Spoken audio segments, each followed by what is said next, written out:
Bismillahirrahmanirrahim. Innal hamdalillah nahmaduhu wa nasta'inuhu wa nastaghfiruh wa na'udzu billahi min shururi anfusina wa min sayyiati a'malina. May yahdihillahu fala mudilla lahu wa man yudlil fala hadiya lahu. Wa asyhadu an la ilaha illallah wahdahu la syarika lahu wa asyhadu anna Muhammadan 'abduhu wa rasuluh. Sallallahu wa sallam wa baraka alaihi wa ala alihi wa ashabihi wa man tabi'a hudahu ila yaumil qiyamah. Ya ayyuhalladzina amanu taqullaha haqqa tuqatih wa la tamutunna illa wa antum muslimun.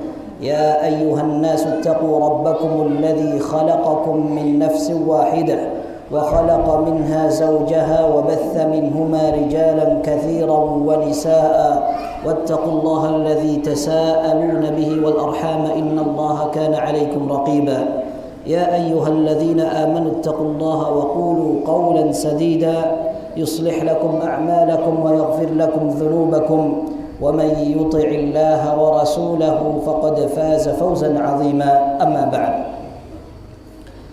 Ikhwah sekalian, jamaah Masjid Saudah, kajian malam Ahad, semoga Allah subhanahu, ini masih Saudah kan? Betul. Semoga Allah subhanahu wa ta'ala senantiasa memberikan kepada kita limpahan tauhid, limpahan taufik, limpahan hidayah, sehingga kita bisa merasakan nikmatnya Islam sebagaimana pertama kali Rasulullah sallallahu alaihi wasallam ajarkan. Di dalam Sahih Bukhari dan Muslim, sahabat Abdullah bin Mas'ud radhiyallahu anhu mengatakan, Rasulullah sallallahu alaihi wasallam bersabda, "Inni la a'lamu akhir ahli an-nar khurujan minha wa akhir ahli al-jannati dukhulan al-jannah." Aku tahu, kata Rasul sallallahu alaihi wasallam, orang yang akan terakhir keluar dari neraka dan dia menjadi orang terakhir yang akan masuk surga. Rajulun yakhruju minan nari habwan. Seorang yang keluar dari neraka dengan merangkak.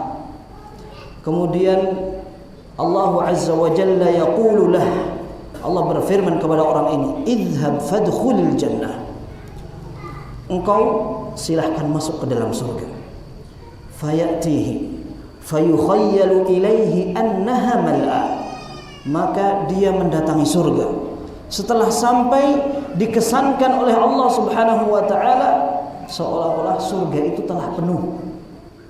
Fayarji'u ilaihi fayaqulu ya rabbi wajadtuha mal'a. Dia pulang lapor kepada Allah subhanahu wa ta'ala, kemudian mengatakan, ya Allah, aku telah mendapatkan, surga telah penuh. Fayaqulu Allah azza wa jalla lah, idhhab fadkhulil jannah. Maka Allah azza wa jalla kembali mengatakan kepada dia, engkau berangkat ke sana, masuk saja, masuk. Fayukhayyalu ilaihi annaha mal'a. Ketika dia datang, dia kembali dibayangkan bahwa surga telah penuh. Dia lapor kembali sampai 3 kali.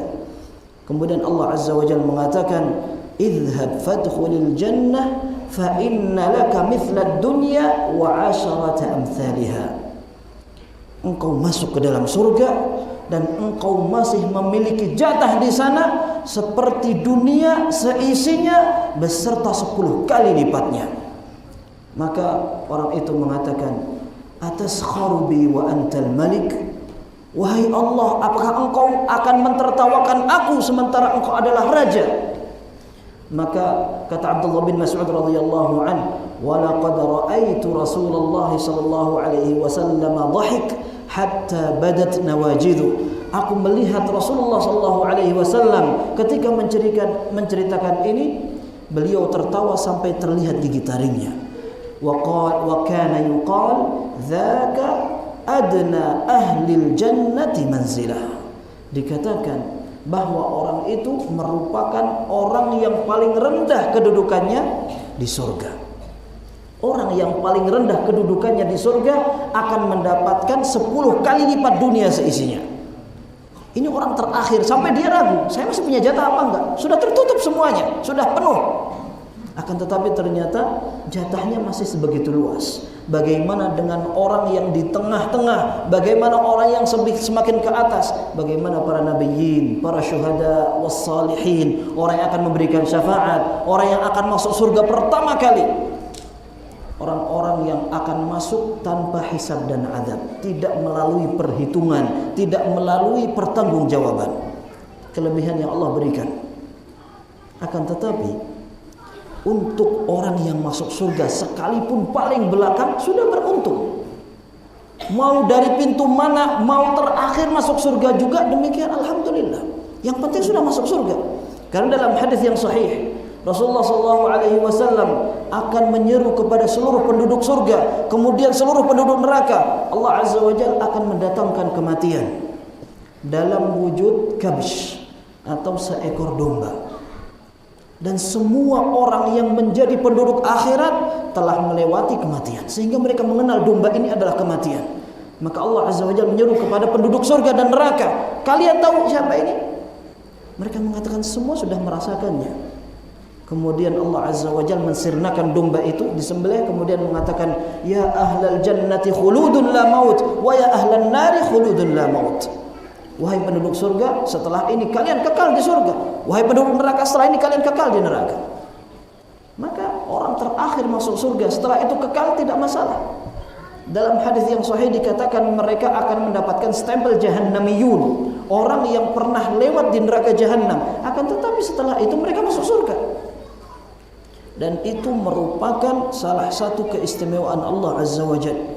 Ketika ada orang yang masuk surga sementara tidak ada amal kebaikan sedikit pun kecuali satu, tauhid kepada Allah Subhanahu wa taala.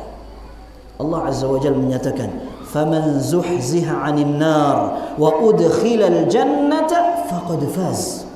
Barang siapa yang diselamatkan dari neraka, kemudian dia berhasil meraih surga, menang sudah. Menang. Karena dia sudah aman dari kekekalan di dalam neraka. Ahlus sunnah wal jamaah meyakini bahwa sebesar apapun dosa seseorang, sekalipun dia telah bergelimang kemaksiatan, sekalipun dia telah melakukan berbagai dosa besar, selama dia tidak melakukan kesyirikan, maka dia masih mendapatkan kesempatan untuk masuk surga. Ini akidah Ahlus sunnah wal jamaah. Karena akidah Ahlus sunnah mengumpulkan segala macam dalil yang mengatakan tentang janji Allah dan juga tentang ancaman Allah, tidak mengambil satu meninggalkan yang lain. Seperti beberapa sekte Wa'idiyah. Wa'idiyah artinya orang-orang yang hanya mengambil dalil ancaman saja, sehingga hasil dari kesalahan dalam mengambil intisari dalil, mereka mengkafirkan pelaku dosa besar. Mereka ambil firman Allah tentang orang yang membunuh akan masuk neraka. Wa man yaqtul mu'minan muta'ammidan fajazaohu jahannam khalidan fiha wa ghadiba Allahu 'alaihi wa la'anahu wa 'adda 'adzaban 'adzim. Mereka mengatakan di dalam Al-Qur'an sudah jelas, barang siapa yang membunuh jiwa dengan sengaja, maka dia akan kekal di neraka. Dia akan mendapatkan laknat dan murka Allah Subhanahu wa taala. Tapi dia tidak mengambil dalil yang lain. Sehingga menurut pendapat sekte Wa'idiyah, orang-orang yang mengatakan bahwa pelaku dosa besar akan kekal di neraka pada hari kiamat, dan dia di dunia adalah orang-orang yang kafir karena melakukan dosa besar. Pembunuh kafir, orang yang makan riba kafir, orang yang berdusta kafir. Sehingga ahli hadis mereka terkadang harus mengambil atau meriwayatkan hadis dari orang-orang yang salah dalam berakidah atau dalam bermanhaj. Dalam berislam ada beberapa orang salah, akan tetapi mereka meriwayatkan hadis. Ahlul hadis mau tidak mau perlu meriwayatkan dari mereka karena hadis itu memang dari jalur mereka. Akan tetapi tidak semua. Di antara riwayat yang tetap diterima oleh ahlul hadis adalah riwayat orang-orang Khawarij, selama riwayat itu tidak menguatkan bid'ah mereka. Kenapa? Karena orang Khawarij mereka menganggap pendusta kafir. Orang yang berdusta kafir. Berarti mereka akan jujur dalam riwayat hadis, sehingga perlu diambil riwayat mereka. Ya. Dan Ahlus Sunnah tidak mengatakan demikian. Mereka mengumpulkan dalil-dalil yang banyak, yang akhirnya pada kesimpulan bahwa seseorang selama melakukan dosa sebesar apapun, akan tetapi dia mati masih dalam keadaan bertauhid kepada Allah Azza wa Jalla, maka peluang untuk diampuni masih terbuka. Taib, apakah berarti orang yang diampuni lalu dia tidak masuk neraka? Tidak jaminan. Akan tetapi Allah Azza wa Jalla akan mungkin memasukkan seseorang ke dalam neraka untuk membersihkan, akan tetapi mungkin pula Allah Azza wa Jalla akan mengampuni sama sekali. Orang melakukan dosa besar, akan tetapi dia masih memiliki tauhid, dan dia akan dimasukkan ke dalam surga tanpa hukuman apapun. Itu merupakan keadilan Allah. Allah Azza wa Jalla tidak diprotes, tidak dibantah. Kenapa Allah Azza wa Jalla seperti ini? Ada orang dimasukkan ke dalam neraka, ada orang dimasukkan ke dalam surga. Ada orang masuk surga melalui neraka dulu, ada orang masuk surga langsung. Itu merupakan hak Allah Azza wa Jalla. Akan tetapi Allah juga adil dan bijak. Allah memberikan rambu-rambu. Ini ajaran Nabi sallallahu alaihi wasallam. Kamu ingin lakukan, lakukan. Kamu bisa masuk surga. Kalau tidak mau, silakan pulang. Syaitan dari sejak ditetapkan oleh Allah Azza wa Jalla akan masuk neraka karena kesombongannya, dia telah berjanji di hadapan Allah. Qala rabbi bima aghwaytani la aq'udanna qala rabbi bima aghwaytani la aq'udanna lahum siratakal mustaqim thumma la'atiyannahum min bayni aydihim wa min khalfihim wa an aymanihim wa an shama'ilihim wa la tajidu aktsarahum syakirin. Setan sudah mengatakan dari awal, ya Allah, engkau telah tetapkan aku sesat, maka aku bersumpah aku akan sesatkan manusia. Aku akan goda mereka dari kanan, dari kiri, dari depan, dari belakang, dan engkau akan mendapatkan orang bersyukur itu sedikit. Wa huffatil jannatu bil makarih wa huffatin naru bis syahawat. Surga diiringi, dikitari dengan berbagai hal yang dibenci, tidak disukai. Sementara neraka dikitari dengan hal-hal yang sifatnya syahwat. Orang banyak suka. Syaitan akan berusaha menghancurkan, menyesatkan seorang, sehingga pertarungan manusia untuk beribadah kepada Allah memang berat. Sehingga kaidah yang kita ambil dalam berbagai urusan gaib adalah wahyu dari Allah Subhanahu wa taala. Ketika Allah Subhanahu wa taala menyebutkan dalam Al-Qur'an seperti ini, kita percaya, dan itu ujung keselamatan. Sumber keselamatan ketika kita mau menerima, dan kita akan selamat dari saat kita ditanya dalam kubur sampai kita menghadap Allah Subhanahu wa taala. Dan ini merupakan salah satu janji Allah Subhanahu wa taala. Rasulullah sallallahu alaihi wasallam menyatakan akan ada di surga orang yang akan masuk belakangan ketika tidak ada kebaikan yang tersisa selain tauhid, dia hanya memiliki kebaikan sebutir gandum. Dalam hadis yang sahih diriwayatkan oleh Imam Bukhari dan Muslim dari jalur Anas bin Malik radhiyallahu an, Rasulullah sallallahu alaihi wasallam menyatakan, yakhruju minan nari yaumal qiyamati man qala la ilaha illallah wa laysa wa fi qalbihi waznu sya'iratin min khair, wa yakhruju minan nari man qala la ilaha illallah wa fi qalbihi waznu burrin min khair, wa yakhruju minan nar man qala la ilaha illallah wa fi qalbihi waznu dzarratin min khair. Nanti pada hari kiamat akan keluar dari neraka, berarti mampir dulu. Orang yang mengatakan la ilaha illallah, orang yang mengesahkan Allah Subhanahu wa taala, dia hanya memiliki sebutir kebaikan sekecil biji gandum. Semua ini dzarrah, syairah atau dzarrah atau bur, itu semua gandum. Hanya perbedaannya dari jenis gandum itu. Akan tetapi semua menunjukkan betapa kecilnya ukuran yang dimiliki dalam kebaikan seseorang, sehingga dia masuk surganya belakangan. Betul-betul dia belakangan karena dia harus mempertanggungjawabkan dosa-dosanya. Akan tetapi kalau seandainya akhirnya dia akan masuk surga, alhamdulillah. Dan sebabnya adalah disebutkan di situ man qala la ilaha illallah. Sehingga orang yang tangan pun ketika dia mengucapkan la ilaha illallah. Hadis yang lain diriwayatkan oleh Imam Bukhari dan Muslim dari Abu Hurairah radhiyallahu anhu. Rasulullah sallallahu alaihi wasallam menyatakan, likulli nabiyyin da'watun mustajabatun wa qad ta'ajjala kullu nabiyyin da'watah inni ikhtaba'tu da'wati syafa'atan li ummati yaumal qiyamah. Setiap nabi memiliki jatah akan dikabulkan doanya oleh Allah Azza wa Jalla, dan masing-masing nabi telah memanjatkan doa pamungkas itu. Sedangkan aku sengaja aku akhirkan kesempatan itu. Aku akan minta nanti pada hari kiamat sebagai syafaat untuk ummati. Fahiya nailatun insyaallah man mata la yusyriku billahi syai'a. Maka umatku akan mendapatkan syafaat itu. Akan tetapi catatannya, barang siapa yang mati dia tidak menyekutukan Allah Subhanahu wa taala. Ini syarat mutlak. Orang akan masuk surga harus bersih dari kesyirikan. Itu syarat mutlak. Ya.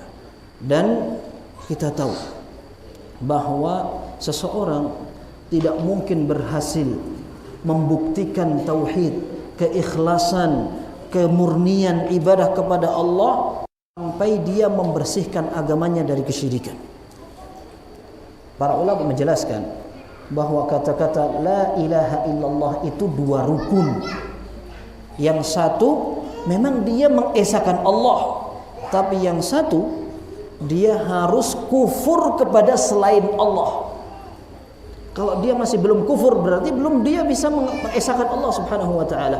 Orang kafir jahiliyah itu mereka dikatakan musyrik bukan karena mereka tidak percaya kepada Allah. Mereka percaya yang menghidupkan, yang mematikan Allah. Yang menurunkan hujan itu Allah. Yang memberikan mara bahaya, ditimpakan musibah Allah Azza wa Jalla.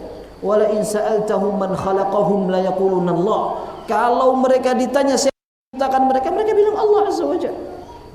Dan mereka tahu ketika Ka'bah diserang, akan dihancurkan oleh pasukan gajah Abraha, mereka berlindung ke gunung. Dan Abdul Muttalib hanya minta, kembalikan kepadaku ontaku.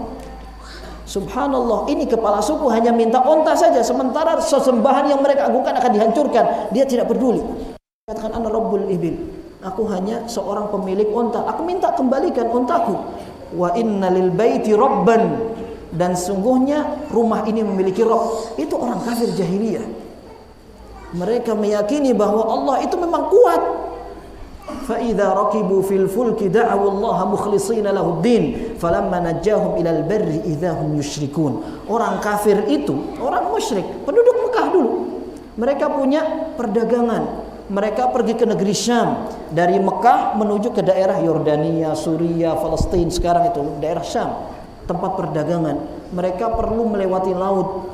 Ketika mereka diombang-ambingkan laut dan mereka ketakutan, mereka tahu yang bisa menyelamatkan mereka Allah Subhanahu wa taala. Ditimpa musibah, mereka tahu yang bisa menyelamatkan Allah. Akan tetapi ketika mereka kembali ke daratan, mereka kembali berbuat syirik kembali. Dan ada perkataan yang diabadikan dalam Al-Qur'an. Mereka mengatakan aja'alal alihata ilahan wahida. Apakah Muhammad ini ingin menjadikan Tuhan yang banyak menjadi satu? Itu keberatan mereka. Sehingga ketika mereka diperintahkan untuk mengatakan la ilaha illallah, tidak ada Tuhan yang berhak disembah kecuali Allah, mereka keberatan karena mereka tahu konsekuensinya. Konsekuensinya, saya tidak boleh lagi menyembah berhala. Padahal alasan mereka juga diabadikan di dalam Al-Quran. wa ya'buduna min dunillah ma la yadurruhum wa la yanfa'uhum wa yaquluna haula'i syufa'auna 'indallah. Mereka menyembah selain Allah itu padahal mereka tahu itu tidak bisa memberikan manfaat, tidak bisa memberikan mudarat, tidak bisa membahayakan, tidak bisa pula memberikan keuntungan. Akan tetapi alasan mereka sesembahan ini hanya menjadi wasilah di hadapan Allah. Mereka merasa banyak dosa, mau berdoa kepada Allah langsung tidak berani, tidak percaya diri, akhirnya mereka perlu wasilah, perantara, dan mereka berijtihad sendiri itu. Mereka mikir sendiri, akhirnya mereka jadikan perantara itu sekutu bagi Allah Azza wa Jalla. Mereka sembah, mereka sembelih, mereka bernazar untuk selain Allah. Untuk itu yang mereka niatkan untuk menjadi wasilah di hadapan Allah Subhanahu wa taala. Tapi Allah dustakan mereka.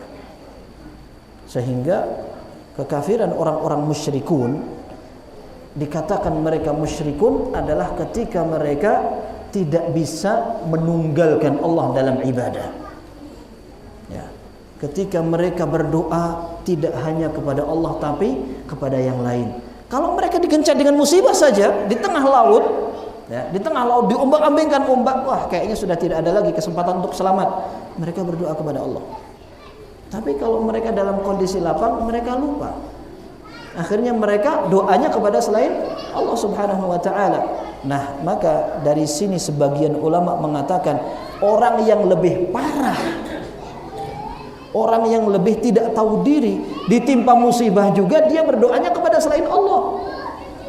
Kalau orang kafir musyrikin ditimpa musibah di tengah lautan, mereka masih berdoa kepada Allah. Nanti ketika mereka kembali tenang aman, mereka syirik.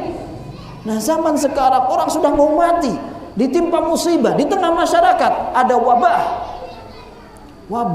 subhanallah, kita baru mengalami wabah yang besar. Dulu hanya teori saja, wabah itu apa? Dalam bahasa Arab namanya wabah, penyakit yang bisa menyeluruh di mana-mana, ya, menular dan menghampiri seluruh komunitas masyarakat. Ternyata bagian kaum muslimin disayangkan, berdoanya bukan kepada Allah. Ini sudah musibah, ini sudah. Berdoanya masih kepada selain Allah. Alasannya kalau seandainya mereka mengatakan mungkin saya terlalu kotor, tidak sampai doa saya kepada Allah, sehingga perlu ada yang mengantarkan kepada Allah Subhanahu wa taala. Subhanallah, dia telah samakan Allah dengan makhluknya. Memang kita punya pejabat manusia seperti kita. Dia butuh dikawal. Ketika ada rakyat yang ingin ketemu, dia perlu ada perantara-perantara. Tapi Allah tidak butuh. Allah tidak butuh seperti itu. Wa idza sa'alaka 'ibadi 'anni fa inni qarib. Ujibu da'watad da'i idza da'an. Apabila hambaku bertanya tentang aku, katakan aku dekat. Aku akan kabulkan permintaan orang-orang yang meminta kepada aku. Ya. Maka tidak perlu ada orang melakukan seperti itu. Nah, jadi ikhwah sekalian, syafaat pada hari kiamat orang hanya akan bisa menggapai dengan ridha Allah Subhanahu wa taala, dan orang yang paling berbahagia dengan syafaat Rasulullah sallallahu alaihi wasallam adalah orang-orang yang bertauhid, orang-orang yang mengesahkan Allah Azza wa Jalla. Dan kita katakan bahwa la ilaha illallah ada dua rukun. Ya. La ilaha illallah, rukun yang pertama betul-betul menetapkan Allah hanya satu-satunya Rabb yang bisa disembah. Yang satunya kita harus berani mengingkari segala macam bentuk kesyirikan, ya. Dan kesyirikan itu merupakan keburukan yang paling besar, kezaliman yang Allah tegaskan, innasyirka la zulmun azim. Sungguhnya kesyirikan itu merupakan kezaliman yang paling besar. Sayangnya ketika seseorang tidak mengenal dan mengetahui kesyirikan itu apa, seringkali seseorang terjerumus ke dalam kesyirikan tanpa disadari.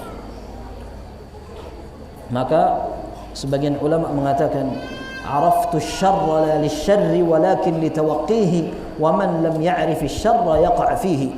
Ya.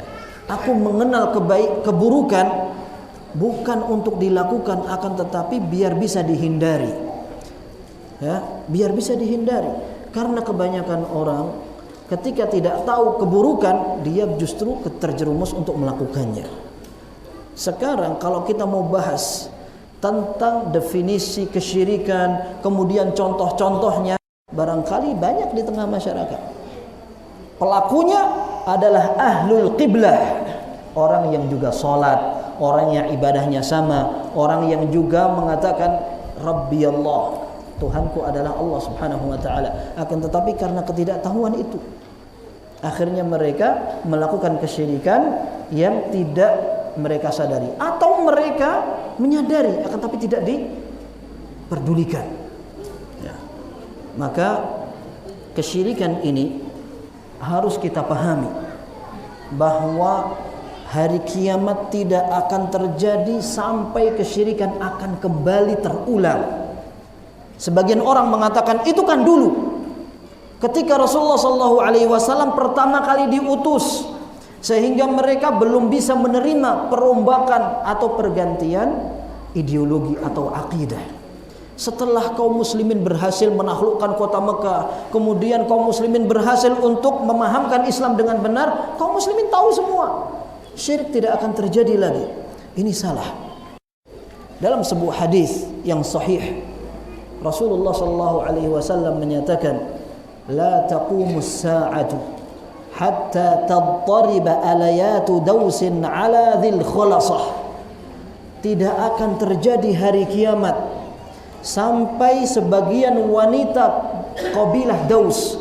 Kabilah Daus adalah kabilah Arab di negeri Yaman. Mereka telah beriman kepada Allah Subhanahu wa taala, masuk Islam, mengikuti Rasul sallallahu alaihi wasallam. Bahkan Rasulullah sallallahu alaihi wasallam puji, al-imanu yamaniyah, iman adalah imannya orang-orang Yaman. Akan tetapi merupakan ketentuan Allah Subhanahu wa taala, pada hari kiamat, menjelang terjadi hari kiamat, akan balik terjadi kesyirikan. Tattariba alayatu dausin nisa'i dausin ala dhil khulasah. Dhil khulasah adalah rumah yang dijadikan tempat untuk menyimpan berhala-berhala. Untuk bayangkan, berhala saja kembali ada.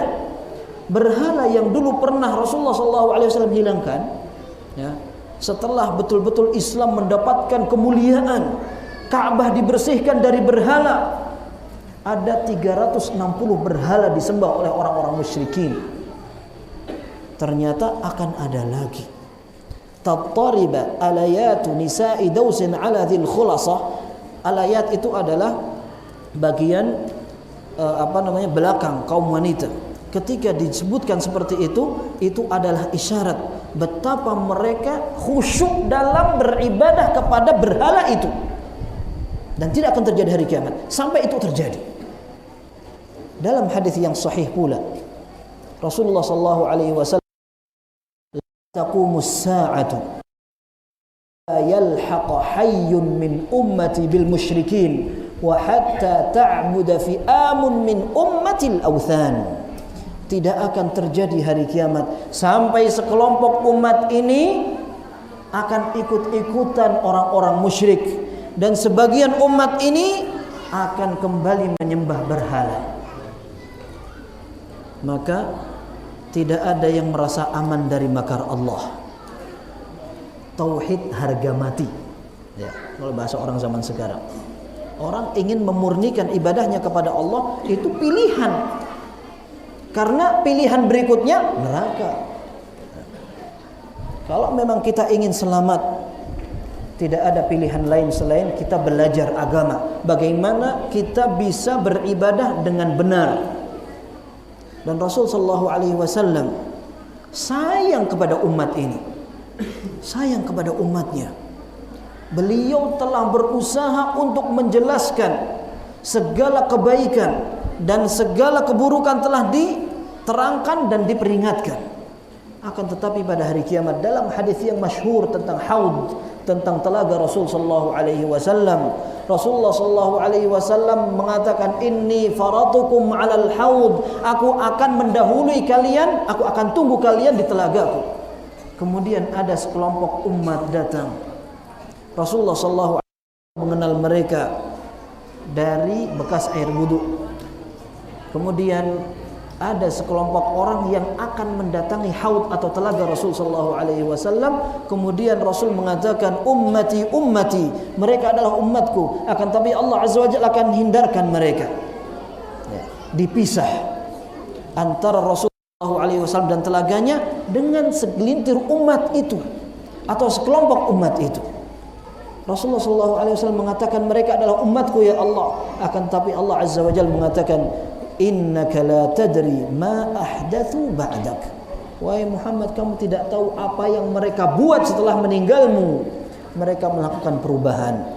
Maka Rasulullah sallallahu alaihi wasallam menyatakan, suhqan suhqan liman ghayyara ba'di.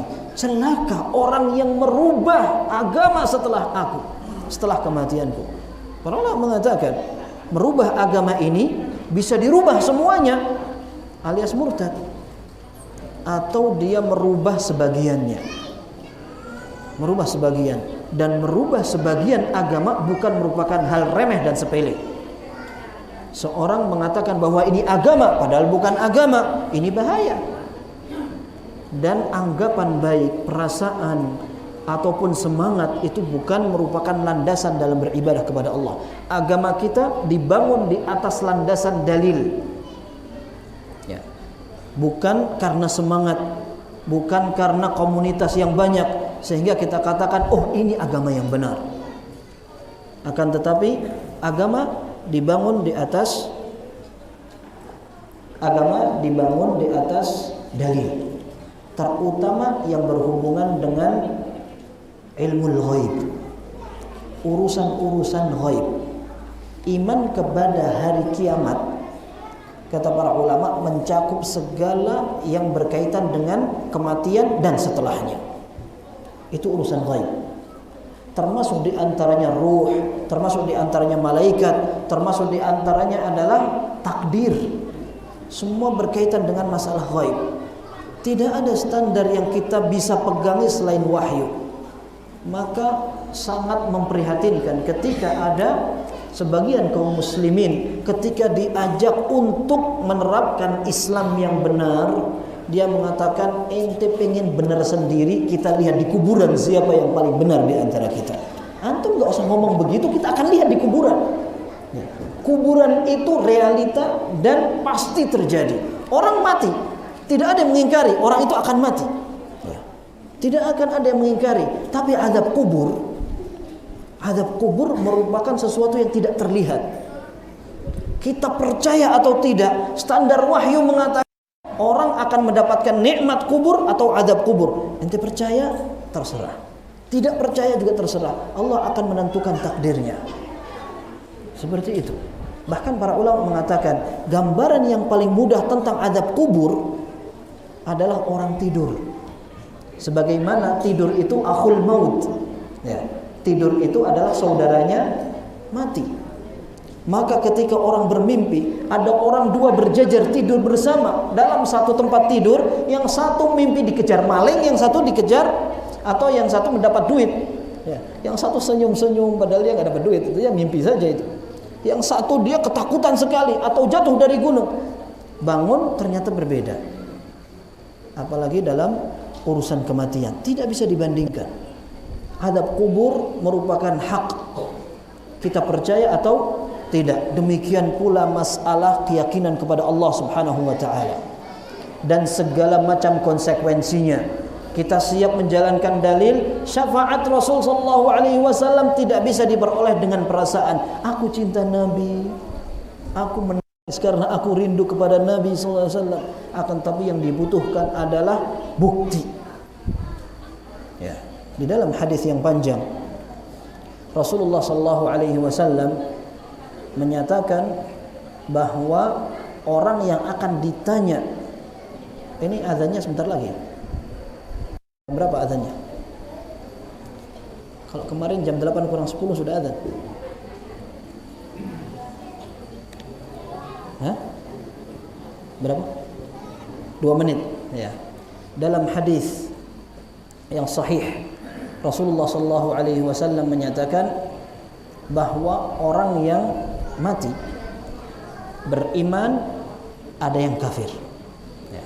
Orang beriman ketika meninggal, dalam hadis yang panjang Rasulullah SAW menyatakan, innal mu'mina idza kana fi inqita'in minad dunya wa iqbalin minal akhirah nazala ilaihi malaikatun bidul wujuh ka'annahumus syams ma'ahum kafanun min akfanil jannah wa hanutun min hanutil jannah hatta yajlisu addal basar. Orang beriman ketika akan mati, dia akan didatangi oleh malaikat. Mereka muka penampilannya putih seperti matahari, membawa kafan dari surga, membawa minyak wangi dari surga. Kemudian malaikat-malaikat itu akan duduk sekitar jenazah itu sejauh mata memandang. Bagaimana caranya? Allahu a'lam. Apakah mereka jauh, artinya jauh sekali? Allahu a'lam. Thumma yaji'u malakul maut. Kemudian malakul maut yang datang. Fayajlisa 'inda ra'sihi, dia akan duduk di kepala orang yang akan meninggal. Pembicaraan sekarang berkaitan dengan orang beriman. Kemudian dia akan mengatakan, ya ayyatuhan nafsut thayyibah ukhruji ila maghfiratin minallahi wa ridwan. Wahai jiwa yang suci dan bersih, keluarlah kepada ampunan dan kerelaan Allah Subhanahu wa taala. Fatakhruju tasilu kama tasilul qadratu min fiyis siqa. Maka ruh itu keluar dengan gampang. Ruh itu keluar seperti tetesan air yang dikeluarkan dari teko, gampang keluarnya. Fa akhadhaha, maka malakul maut akan mengambil ruh itu.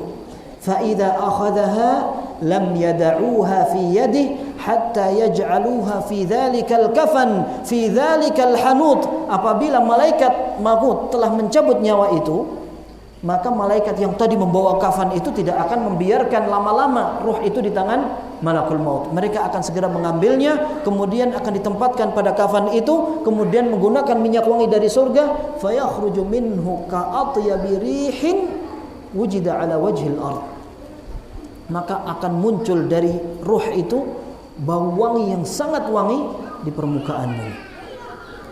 Fayas'aduna bihi, maka para malaikat akan membawa ruh itu ke atas langit.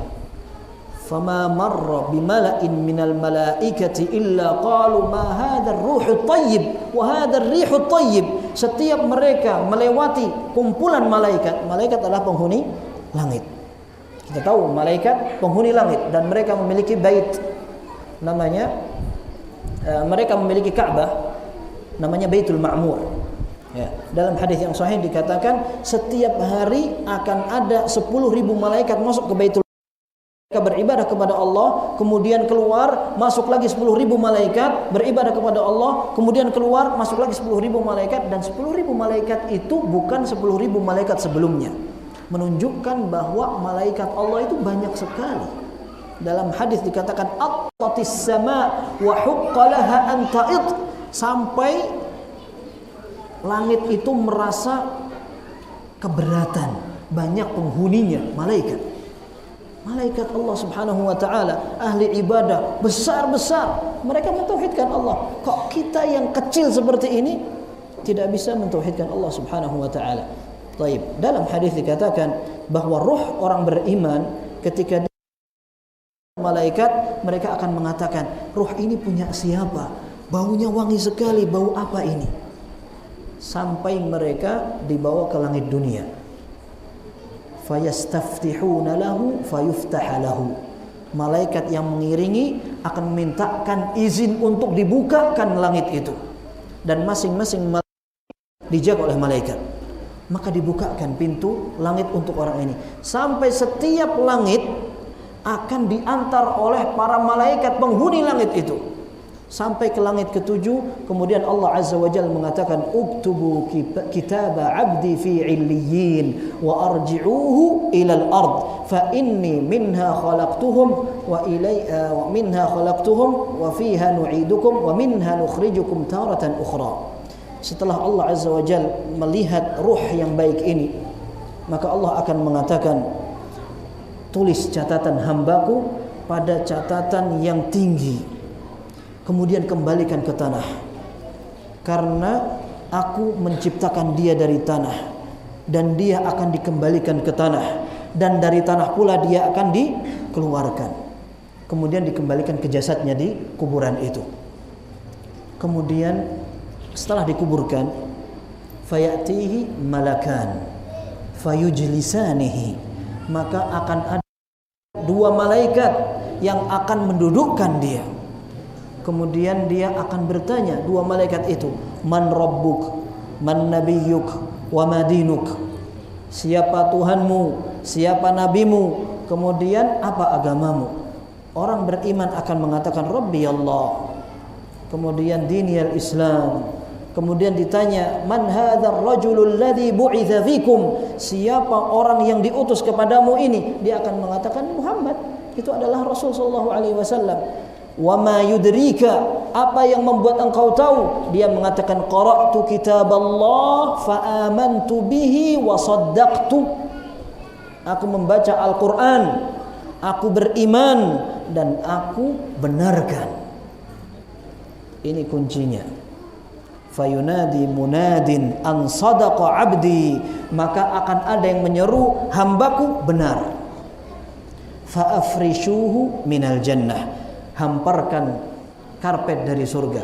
Wa albisuhu minal jannah, kasih pakaian dari surga. Waftahu lahu baban, bukakan pintu untuk menuju surga. Fayatihi min rauhiha wa tibiha, maka datanglah cipratan-cipratan bau wangi maupun kenikmatan surga. Ini masih di kuburan. Masih di kuburan.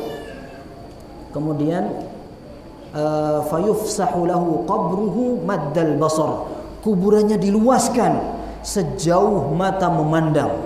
Setelah itu ya'tihi rajulun hasanat thawb hasanal manzar, akan datang seseorang pakaiannya, penampilannya baik sekali.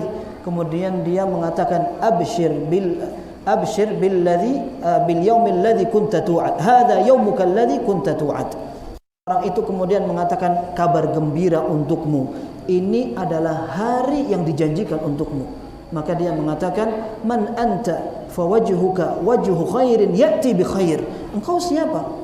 Penampilanmu betul-betul menunjukkan kau akan datang dengan kebaikan. Maka dia akan mengatakan ana amaluka salih, aku adalah amalmu yang saleh. Sudah berhasil menjawab pertanyaan, kemudian nikmat kubur dibentangkan, kemudian dia ditemani dengan amal salehnya. Akhirnya dia mengatakan apa? Rabbi aqimis sa'ata hatta arji'a ila ahli wa mali. Ya Allah, segerakan hari kiamat, aku ingin kembali kepada keluargaku dan hartaku. Ini orang beriman. Dia di kuburan sudah melihat itu. Dan kuburan awwalu manazilil akhirah. Kuburan merupakan tempat pertama dari dunia akhirat. Bukan dunia akhirat, maksudnya alam akhirat. Kalau seandainya awalnya sudah baik, maka akhirnya dia baik. Tapi apabila awalnya buruk, na'udzubillah, selanjutnya azan dulu. Setelah azan kita lanjutkan, atau azan sholat dulu baru setelah itu kita lanjutkan sebentar. Setelah itu kalau ada yang mau disampaikan pertanyaan, silakan. Baik. Hadis Nabi sallallahu alaihi wasallam yang tadi berkaitan dengan orang beriman. Kini dilanjutkan dengan kondisi orang kafir. Rasulullah sallallahu alaihi wasallam menyatakan, wa ammal kafir idza kana fi inqita'in min ad-dunya wa iqbalin min al-akhirah. Sedangkan orang kafir ketika dia di penghujung dunia dan akan masuk ke pintu akhirat, nazala ilaihi malaikatun sudul wujuh, akan datang malaikat mukanya hitam, wa ma'ahumul musuh, mereka membawa, ini kebenteran, enggak terlalu kencang. Mereka membawa musuh. Musuh itu adalah kain yang kotor, bau juga. Kalau tadi orang beriman dibawakan kafan dari surga, ada minyak wangi dari surga. Sekarang ini pakai kain yang kotor dan bau. Kemudian fayajlisuna minhu maddal basar. Malaikat seperti awal tadi mereka akan duduk sepanjang atau sejauh mata memandang. Thumma yaji'u malakul maut, kemudian malakul maut akan datang, kemudian mengatakan, ya ayyatuhan nafsul khabithah ukhruji ila sakhatin minallahi wa ghadab. Wahai jiwa yang buruk dan keji, keluarlah kepada murka dan kemarahan Allah Subhanahu wa taala. Fayatafarraqu fi jasadihi, maka roh itu mulai bertebaran, mulai akan keluar dengan kondisi yang susah. Fayantazi'uha kama yantazi'u as-saffudu min as-sufil mablul, maka malaikat akan mencabut nyawa orang kafir tadi dengan cabutan yang berat, bagaikan orang yang mencabut sebuah besi berduri yang sedang terkena kain yang basah. Ya. Kalau ada sebuah besi yang berduri, kemudian dia ada kain yang nyantol saja, kain yang terikat di situ, kemudian ditarik akan susah. Tidak usah basah, ini lagi basah, maka ditarik dengan paksaan. Kemudian فَإِذَا أَخَذَهُ biyadihi lam yad'uha fi yadihi hatta yaj'aluhu fi tilkal musuh. Kemudian seperti yang awal, ruh itu akan diletakkan di kain yang buruk itu tadi. Fayakhruju minhu ka'antani rihi jifatin ala wajhil ardh, maka akan muncul dari kain itu yang ada ruh yang jelek itu bau yang separah-parah bau bangkai yang pernah ada di muka bumi. Fayas'aduna biha, mereka akan membawa naik roh itu. Kemudian setiap lewat ke malaikat, maka malaikat akan mengatakan, ma hadzal ruhul khabith, ada bau apa ini yang tidak enak sekali. Maka mereka akan mengatakan, fulan ibnu fulan bi aqbahi asma'ihi allati kana yusamma biha fid dunya. Maka mereka akan mengatakan, oh ini, ruh ini punya orang itu. Disebutkanlah nama yang paling buruk yang pernah disebutkan nama itu di muka bumi. Kemudian roh ini kembali dibawa ke atas. Roh dibawa ke atas sampai di langit dunia. Belum langit yang lain, masih di langit dunia. Maka fayastaftihuna lahu fala yuftahu lahu. Malaikat ingin memintakan izin dibukakan pintu langit, ternyata tidak diizinkan. Allah Azza wa Jalla berfirman dalam Al-Quran, dibaca oleh Rasulullah SAW, la tuftahu lahum abwabus sama' wa la yadkhuluna al-jannata hatta yalijal jamal fi samil khiyat. Orang kafir itu mereka akan naik ke langit, tidak dibukakan pintu, dan mereka tidak bakal masuk surga sampai ada unta yang berhasil masuk ke lubang jarum. Maksudnya tidak mungkin. Kemudian roh itu setelah ditolak oleh Allah Subhanahu wa taala, fayutrahu ruhuhu tarhan, maka roh itu akan dicampakkan saja. Dicampakkan kemudian dikembalikan ke jasadnya. Fatu'adu ruhuhu, maka rohnya akan dikembalikan ke jasadnya. Fayatihi malakan. Seperti pertama, didatangi dua malaikat. Fayujlisanihi, akan didudukkan orang itu. Kemudian ditanya dengan pertanyaan yang sama. Siapa Rabbmu? Apa agamamu? Dan siapa orang ini yang diutus kepadamu? Maka dia akan mengatakan pada setiap jawaban pertanyaan yang itu, la adri, aku tidak tahu. Dengan tergagapnya dia mengatakan aku tidak tahu. Syekh Sulaiman Ar-Ruhaili hafizahullah mengatakan kata-kata la adri adalah sebuah kiasan, bukan kiasan akan tetapi keadaan. Sebuah keadaan manakala seseorang betul-betul menyesali kondisi itu karena dulunya dia bisa ngomong. Dulunya dia bisa untuk menjawab dengan jawaban itu. Akan tetapi urusan akhirat bukan berkaitan dengan kecerdasan, akan tetapi dengan keimanan. sehingga sekalipun akan diajak dituntun oleh orang yang masih hidup, sekalipun ada orang yang masih bisa mendengarkan orang hidup di sana, karena Rasulullah SAW mengatakan, sungguhnya apabila seorang dikuburkan, wa innahu la yasma'u qar'a ni'alihim, sungguhnya orang mati ketika dikuburkan dia akan mendengarkan derap langkah sandal orang-orang yang mengantarkan. Tapi apakah pendengaran itu merupakan pendengaran yang intifa, sifatnya bisa mengambil pelajaran? Orang dikubur dengar, mungkin dengar. Rasulullah SAW ketika akhirnya menguburkan jasad-jasad orang musyrikin di sumur Badar, Rasulullah SAW mengatakan, sudahkah kalian mendapatkan apa yang Allah janjikan kepada kalian? Sampai sebagian sahabat mengatakan, kok antum mengajak bicara orang sudah mati? Mereka mendengar. Tapi apakah pendengaran orang mati adalah pendengaran intifa, pendengaran yang bisa mengambil pelajaran? Karena pada saat itu yang berlaku bukan lagi apakah dia dengar atau tidak, ditalqin bisa ikut atau tidak, akan tetapi apakah dia beriman atau tidak.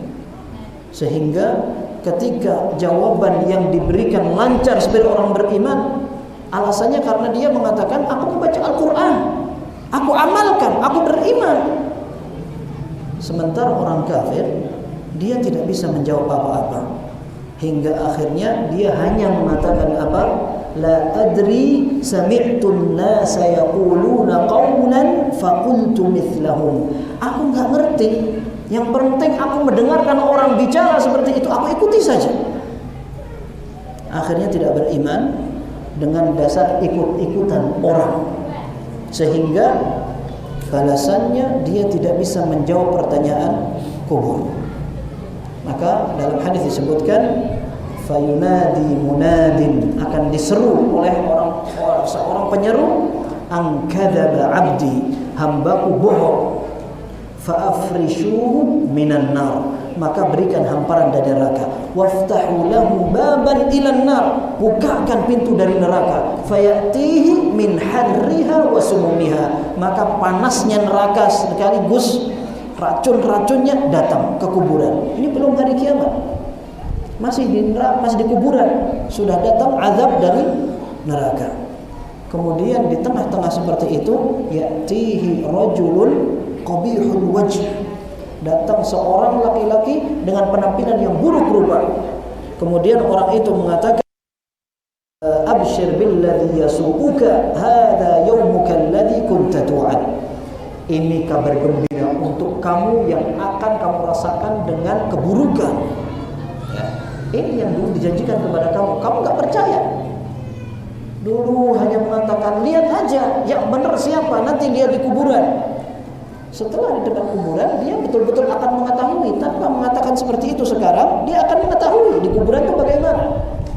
Perbedaan orang yang beriman dengan ajaran Islam, membawa ajaran Al-Quran, dia bisa menjawab. Sementara orang-orang yang hanya menentang, tidak mau peduli dengan ajaran Islam, maka dia akan merasakan juga balasannya. Maka ternyata setelah didatangi seorang, ditanya, siapa? Wajhuka wajhul khabith, kamu adalah orang yang datang dengan muka buruk. Dia mengatakan, ana amaluka as-sayyi, aku adalah amalmu yang buruk. Kemudian orang itu akan mengatakan, Rabbi la tuqimis sa'ah, Rabbi la tuqimis sa'ah. Ya Allah, jangan segerakan hari kiamat. Dia tahu di hari kiamat nanti hukuman akan ada yang lebih besar menunggu dia. Di kuburan ini parah, tapi di hari kiamat akan ada yang lebih parah lagi. Sehingga dia mengatakan, jangan segerakan hari kiamat. Antum bayangkan, ada ruh seperti ini sedang diadab oleh Allah Subhanahu wa taala. Ada sebagian kaum muslimin meyakini ruh itu akan gentayangan. Kalau tidak dibacakan apa, kalau tidak dikirimi apa, kalau tidak diritualin apa, datang dia pada malam Jumat, datang ke rumahnya, mau menagih sesuatu kepada keluarganya. Malah enak datang, ya kita sudah rindu sama kamu, datang ke sini, ayo makan apa. Ya. Artinya tidak masuk akal. Ya. Kalau seandainya ruh yang beriman mendapatkan nikmat kubur saja, dia akan mengatakan kepada Allah, Rabbi aqimis sa'ah hatta arji'a ila ahli wa mali. Ya Allah, segerakan hari kiamat, aku ingin kembali kepada keluargaku dan hartaku. Berarti dia tidak kembali. Dia tidak kembali. Itu ruhnya kaum mukminin. Dan setiap ruh hukum asalnya sama. Tidak bisa seseorang berbicara semau kepalanya saja. Dia mengatakan ruh ini datang ke sini, datang ke sini. Dari mana? Ya, Allah Azza wa Jalla menyatakan, "Wa yas'alunaka 'anil ruh, qulir ruhu min amri rabbi, wa ma utitum minal ilmi illa qalila." Mereka bertanya kepada engkau wahai Muhammad tentang ruh, katakan, ruh itu urusan Allah dan engkau tidak diberi ilmu kecuali sedikit. Bagaimana orang lancang berbicara tentang agama? Ya. Dia mengatakan enggak apa-apa, ini baik apa segala macam. Sekarang dia sedang berbicara tentang urusan akidah, tentang urusan keimanan. Dan ini kebiasaan. Ketika seorang tidak mengindahkan sebuah aturan syariat, maka dia akan semakin lancang dalam berbicara syariat. Dan ikhlas sekalian, kita ingin menegaskan bahwa tidak ada yang merasa aman dari makar Allah Subhanahu wa taala. Kita bersyukur bisa beribadah, akan tapi tidak ada jaminan kita akan husnul khatimah. Kita minta kepada Allah husnul khatimah, akan tapi kita tidak kemudian santai, kita aman masuk surga. Seolah-olah surga sudah depan mata. Ya. Nabi Ibrahim alaihissalatu wassalam, beliau mengatakan dalam satu doanya, wajnubni wa baniya an na'budal asnam. Ya Allah, hindarkan diriku dan anak keturunanku dari penyembahan berhala. Nabi Ibrahim itu, Nabi Ibrahim dipuji oleh Allah, inna Ibrahim kana ummatan. Sungguhnya Ibrahim adalah ummah. Ummah ditafsir oleh para ulama artinya adalah qudwah. Qudwah, sebuah teladan. Pada saat itu tidak ada orang yang bertauhid kepada Allah kecuali dia saja. Dan kemudian keluarganya. Padahal anak keturunan Nabi Ibrahim banyak para nabi. Ternyata beliau khawatir akan terjangkit penyakit kesyirikan. Dan dia berdoa kepada Allah, ya Allah, hindarkan aku dan keluargaku dari penyembahan berhala. Berhala itu kelihatan, bagaimana kesyirikan yang tidak terlihat. Penyembahan berhala mungkin kita merasa itu tidak, tapi kesyirikan lain banyak sekali. Sehingga seorang ulama tabi'in atau seorang ulama salaf mengatakan, waman ya'manu ba'da Ibrahim. Siapa yang merasa aman setelah Nabi Ibrahim saja tidak merasa aman akan penyakit kesyirikan. Dan kita telah mengetahui kesyirikan akan terjadi pada umat ini sebelum terjadi hari kiamat. Dan kita perlu tahu bahwa tidak mesti Islam yang benar adalah Islam komunitas. Akan tetapi Islam yang benar adalah yang sesuai dengan ajaran Nabi sallallahu alaihi wasallam. Ketika Rasulullah SAW tidak mengetahui setelah beliau meninggal, kemudian ada orang-orang yang merubah agama ini, menunjukkan bahwa seorang tidak boleh hanya mengandalkan perasaan, semangat, yang penting banyak yang mengerjakan. Masa semua orang salah? Ada sebuah hadis, ini menjadi penutup insyaallah, yang diriwayatkan dari Ibnu Abbas radhiyallahu anhuma. Rasulullah sallallahu alaihi wasallam menyatakan, "Uridat 'alayyal umam." Aku ditampakkan oleh Allah Subhanahu wa taala umat-umat yang banyak. Fara'aitun nabiyya wa ma'ahu ar-rahtu aw ar-ruhayt. Aku melihat ada seorang nabi, pengikutnya cuman kisaran 3 sampai 9 orang saja. Wan nabiyya wa ma'ahu ar-rajul war-rajulan. Ada seorang nabi, pengikutnya cuma 1 atau 2 orang. Wan nabiyya wa laysa ma'ahu ahad. Dan ada seorang nabi tidak memiliki pengikut sama sekali. Kalau nabi tidak memiliki pengikut, wajar kalau ada orang yang ingin memurnikan Islam, orang-orang tidak suka. Wajar. Kalau nabi saja mendakwahkan tauhid kepada Allah Subhanahu wa taala tidak memiliki pengikut, kalau sekarang ada orang dimusuhi karena tauhid kepada Allah, wajar. Wajar sekali. Islam itu dimulai dengan keterasingan dan akan ditutup dengan keterasingan. Maksudnya Islam yang benar. Islam yang benar, asing. Sebagian ulama mengatakan ahlus sunnati fil Islam ka ahlil islami fil adyan. Ahlus sunnah di tengah orang-orang yang menisbatkan diri kepada Islam sedikit, seperti sedikitnya orang-orang Islam dibandingkan pemeluk agama lain.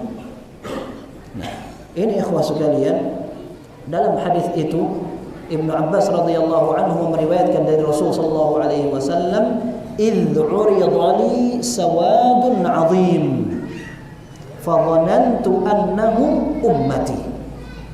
Ketika akhirnya aku melihat ada nabi yang tidak punya pengikut, ada nabi yang pengikutnya cuma satu, ada yang punya dua, ada yang cuma 9. Ternyata ada sebuah kumpulan kelompok orang yang besar, terlihat hitam karena banyaknya mereka. Aku sangka mereka adalah umatku. Fa'idha Musa alaihissalatu wassalam, ternyata itu pengikutnya Nabi Musa. Kemudian dikatakan, walakin unzur ilal ufuq, tapi wahai Muhammad, kamu lihat di sana, di ujung sana. Ternyata fa'idha sawadun azim, ternyata ada kumpulan yang lebih besar, kumpulan yang terlihat hitam. Wanzur ilal ufuqil akhar, lihat ke ujung yang lain, fa'idha sawadun azim, ternyata ada kumpulan yang lebih besar lagi. Hadhihi ummatuk, ini baru umatmu, banyak, besar sekali. Wa ma'ahum 70,000 yadkhuluna al-jannata bighairi hisabin wala 'adzab. Di antara umatmu yang banyak ini ada 70.000 orang yang akan masuk surga tanpa perhitungan dan tanpa diazab terlebih dahulu. Maka Rasulullah SAW ketika menyampaikan ini di depan para sahabatnya, Rasulullah SAW berhenti kemudian masuk rumah. Para sahabat mendengar itu, mereka penasaran. Fakhadhan nasu fi ulaik, maka mereka ribut, siapa mereka? Siapa yang akan menjadi golongan 70.000 orang masuk surga tanpa hitung-hitungan? Mereka mengatakan, la'allahumul ladzina sahibu Rasulullah sallallahu alaihi wasallam. Mungkin mereka adalah para sahabat Nabi yang memperjuangkan, yang siap untuk mengikuti Rasul sallallahu alaihi wasallam. Sebagian mereka mengatakan, fala'allahumul ladzina wulidu fil Islam falam yusyriku billahi syai'an. Sebagian mereka mengatakan mungkin mereka adalah orang yang dilahirkan dalam keadaan Islam sehingga tidak sempat berbuat syirik kepada Allah sama sekali. Para ulama mengambil kesimpulan di sini bahwa para sahabat meyakini dan menyadari bahwa sebuah keistimewaan itu perlu pengorbanan. Mereka tafsiri bahwa keistimewaan akan masuk surga itu tanpa hisab dan tanpa azab bisa diraih dengan amal, bukan hanya berpangku tangan. Yang penting saya Islam, saya sudah sholat kurang apa. Ada orang sholat, baru sholat wajib saja sudah merasa berjasa. Dia sudah merasa berjasa di hadapan Allah Subhanahu wa taala. Taib, akhirnya Rasulullah SAW keluar, kemudian bertanya, kalian sedang ngapain? Mereka mengatakan, kami sedang membicarakan siapa 70.000 orang itu. Maka Rasul mengatakan, humul ladzina la yastarqun wa la yaktawun wa la yatatayyarun wa ala rabbihim yatawakkalun. Mereka adalah orang yang tidak minta diruqyah. Ruqyah itu boleh, ruqyah atau jampi-jampi selama menggunakan bahasa Arab, menggunakan ayat Al-Quran, menggunakan zikir yang disyariatkan, kemudian diyakini bahwa itu merupakan sebab bukan penentu kesembuhan, maka dibolehkan. Akan tetapi jika jampi-jampi itu tidak menggunakan bahasa Arab, apalagi dicampur antara ayat dengan mantra, ketahui itu adalah sihir. Ya. Pakai mantra, baca apa itu, qomat kamit, apalagi bahasanya tidak menentu, apalagi pakai kebiasaan-kebiasaan sahar, dukun-dukun, hati-hati. Baik, kata Rasulullah SAW, orang yang akan masuk surga tanpa hisab dan azab, mereka adalah orang yang tidak meminta ruqyah, tidak minta diruqyah. Yang kedua, orang yang tidak berobat dengan pengobatan kai. Kai itu artinya pengobatan dengan api. Orang yang lumpuh atau punya penyakit tertentu susah untuk diobati, lalu dia datang ke ahli kai. Rasulullah SAW melarang, wa anha ummati 'anil kai. Aku larang umatku dari berobat dengan menggunakan kai. Akan tetapi pada saat dibutuhkan maka boleh. Karena Rasulullah SAW pernah memerintahkan sebagian sahabatnya untuk berobat dengan kai pada saat darahnya berkucur terus sehingga tidak bisa dihentikan kecuali dengan sundutan kai. Api yang dipanaskan kemudian ditusukkan dalam persendian darah atau saraf-saraf darah sehingga penyakit yang lumpuh atau apa bisa disembuhkan. Akan tapi itu menghilangkan kesempatan untuk masuk ke dalam 70.000 golongan yang termasuk surga dan tanpa hisab dan azab. Ini yang kedua, tidak menggunakan pengobatan kai. Yang ketiga, tidak percaya khurafat. Apa khurafat itu? Keyakinan, tradisi dan adat istiadat, kata mbah, kata nenek moyang. Kalau hamil ada bulan purnama sembunyi bawah kolong. Antum nggak pernah mendengar kan? Alhamdulillah. Anda pernah mendengar ketika Ummi Ana hamil disuruh sama orang, bilang sama ummimu sembunyi bawah kolong. Emang kenapa? Ya, tapi yakin kayak gitu masih laku di zaman sekarang. Dan kaum muslimin yang melariskan seperti itu.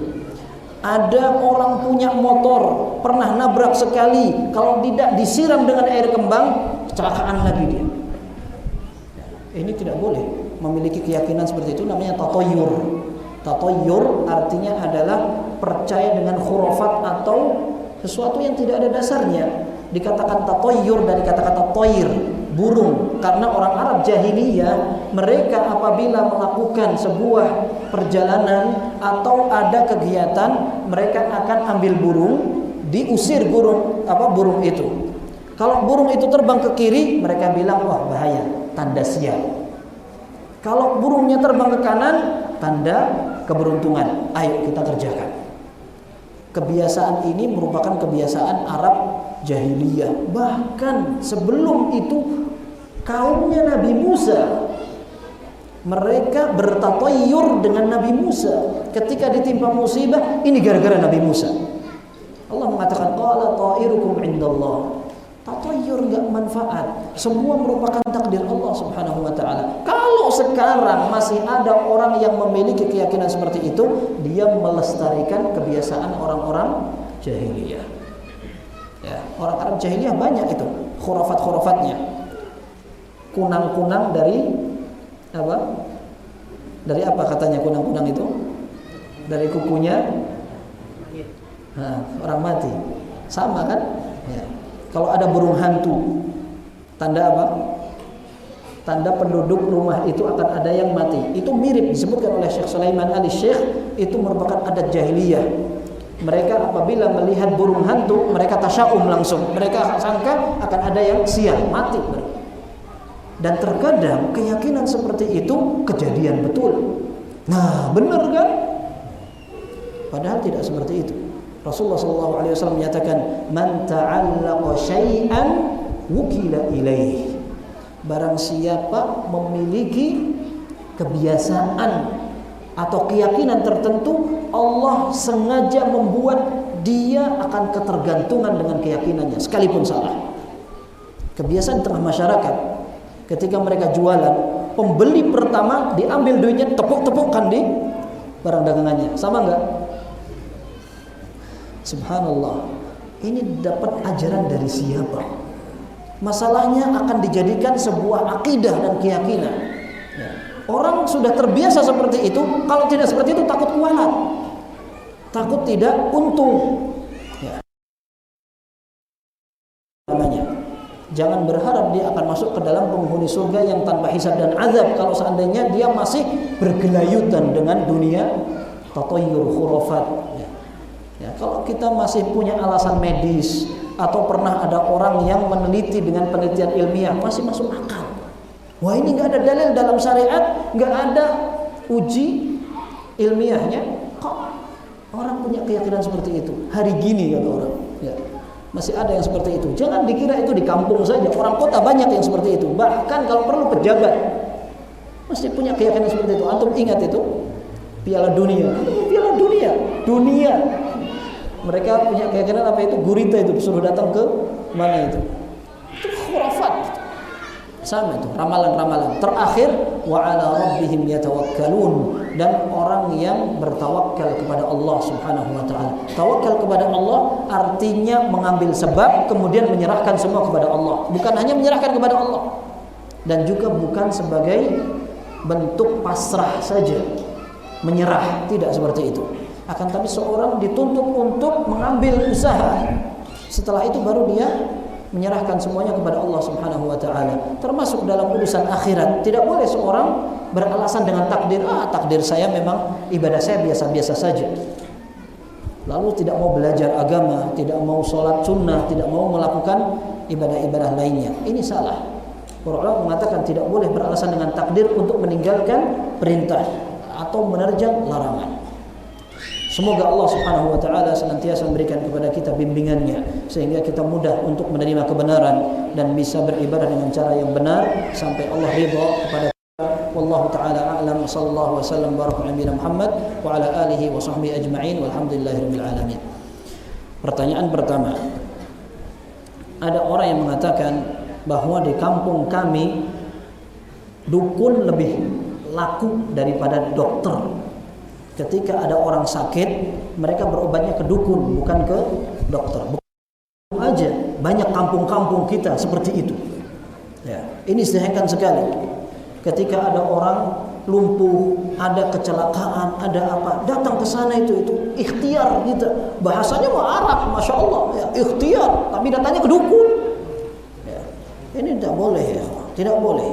Rasulullah SAW menyatakan, عرافا فسأله عن شيء فصدقه بما يقول فقد كفر بما أنزل على محمد.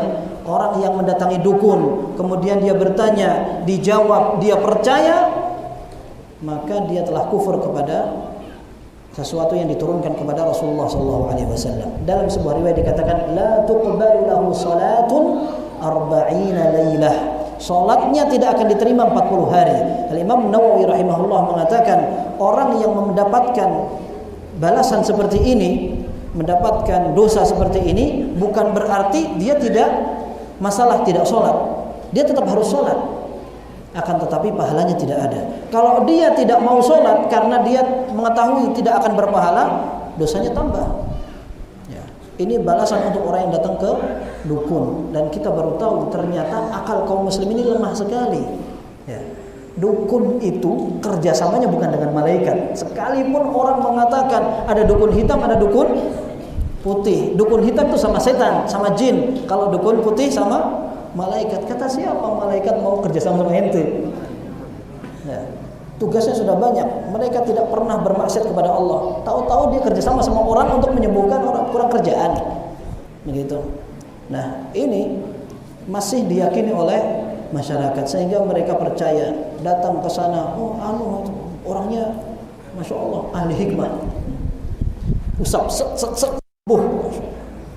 Ini bukan ciri-ciri penyembuhan syar'i dan juga medis. Ya.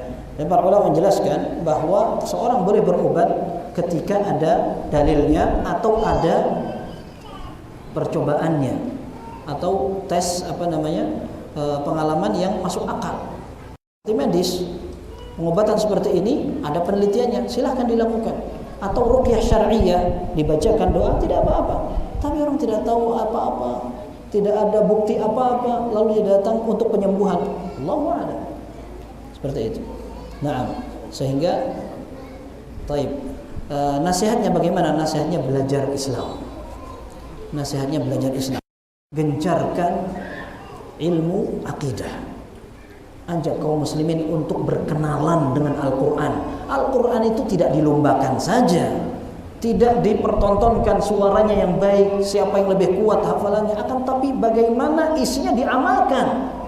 Sangat memprihatinkan ketika orang hafal Al-Quran, kuat hafalannya, suaranya bagus, dengan adzan santai saja dia sambil merokok, dengarkan musik sambil merokok begini.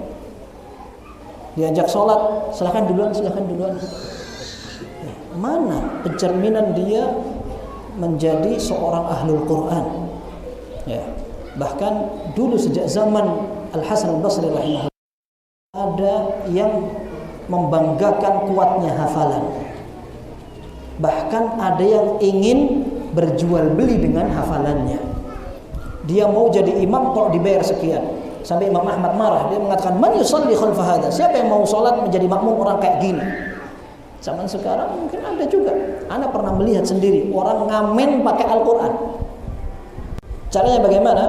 Dia masuk ke rumah orang, ketuk, setelah dibuka langsung a'udzubillahi minasyaitonirrajim, bismillahirrahmanirrahim. Kasih uang, pergi dia. Memalukan sekali.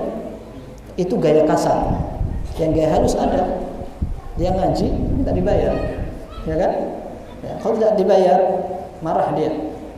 Kalau seandainya ada orang kemudian dikasih uang, dia tidak pasang tarif, dia tidak apa-apa karena dia ngajar ngaji, kasih enggak apa-apa.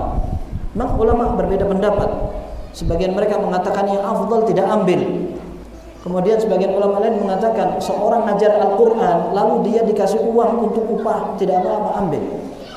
Khususnya ketika dia butuh, tidak apa-apa. Ini perbedaan pendapat di antara para ulama, tapi tidak kemudian jual beli dengan bacaannya. Na'udzubillah, memalukan sekali. Dan yang lebih parah dari itu, ada orang sudah hafal Al-Quran bisa murtad. Na'udzubillah. Kita tidak berbicara misionaris yang mereka menghafal Al-Quran. Menghafal Al-Quran sengaja kemudian merusak Islam dari dalam tanpa disadari kaum muslimin. Tapi ada orang Islam, dia sudah hafal Al-Quran tapi subhanallah Allah uji, kemudian dia murtad, tidak sholat segala macam. Na'udzubillah. Maka tidak ada yang merasa aman dari itu. Caranya apa? Al-Quran dipelajari isinya, dicontoh para sahabat Nabi mempraktekkan Al-Quran itu bagaimana, sehingga kita bisa memanfaatkan Al-Quran ini. Kita harapkan bisa menjawab pertanyaan kubur, kita bisa mendapatkan syafaat Nabi SAW, dan kita bisa meraih surga Allah SWT. Nah, taib. Ada perkataan, untung ada fulan, kalau tidak ada bakal seperti ini dan seperti ini. Ini dijelaskan oleh para ulama masuk ke dalam kata-kata syirik kecil. Ya. Seperti laulallahu wa fulan. Kalau bukan karena Allah dan dia, itu juga menyamakan antara Allah dan makhluknya. Nah, ini juga tidak boleh. Ini masuk dalam kategori syirik kecil yang sama. Termasuk diantaranya bersumpah dengan selain nama Allah. Itu juga sama, masuk ke dalam kategori syirik kecil. Nah, kecuali kalau diyakini bahwa orang yang menyembuhkan itu betul-betul penyembuh satu-satunya, bukan karena Allah. Ya. Kalau seandainya dia mengatakan, kalau bukan karena orang itu saya sudah mati, misalnya. Ini kata-kata syirik kecil. Tapi kalau dia yakini bahwa orang itu betul-betul yang menyelamatkan dia, bukan Allah, syirik besar. Paham antum? Ya, perbedaannya kalau dia memposisikan orang Allah Azza wa Jalla, syirik besar. Tapi kalau perkataan itu dimunculkan dari mulutnya, tapi dia masih tetap meyakini Allah yang memberikan kesembuhan, tapi lewat orang itu, tapi kata-katanya seperti itu, maka itu yang dikatakan syirik kecil. Wallahu a'lam bishawab. Baik, bagaimana orang tua ingin menanamkan tauhid kepada anak? Anak itu adalah aset kita. Kita arahkan mereka, tetap mereka akan ikut kita. Metode, teknis, bagaimana cara mendekatkan diri kepada anak dan memahamkan, itu urusan kita. Kita lebih tahu. Anak beda-beda, orang tua beda-beda caranya. Silahkan memilih. Akan tetapi ditanamkan nilai-nilai akidah. Ketika anak jangan begitu, nanti Allah nggak suka. Beda dengan orang yang mengatakan, jangan gitu, nanti ada setan. Itu kan banyak kayak gitu. Jangan keluar-keluar, nanti ada setan. Nanti ada gendruwo. Gendruwo itu orang Jawa biasanya bilang apa? Yang muncul tengah malam begitu. Ya, mereka ingin takut-takuti anak dengan cara seperti itu. Dirubah. Ya, dirubah. Kamu nanti kalau nurut, nak, bukan hanya prestasi saja, bukan pekerjaan saya yang tanamkan, nanti kamu bisa naik pesawat, kayak gitu. Saya bilang Allah ridho, nanti kamu bisa masuk surga, nanti kamu dapat pahala. Tapi kalau kamu gak nurut, Allah marah. Seperti itu mereka akan tertanam dalam hati mereka. Allah Azza wa Jalla adalah sesuatu yang dimintai ridhonya. Itu seperti itu. Nah, termasuk diantaranya ketika biasanya ini muncul zaman sekarang, orang tuanya penakut, anak-anaknya ditakut-takuti. Jadi semua menjadi geng penakut semua. Ya. Apalagi kalau suka melihat film-film. Antum tahu, film kartun ada yang memang mengerikan. Sehingga orang habis lihat itu nggak berani ke kamar mandi. Salah siapa?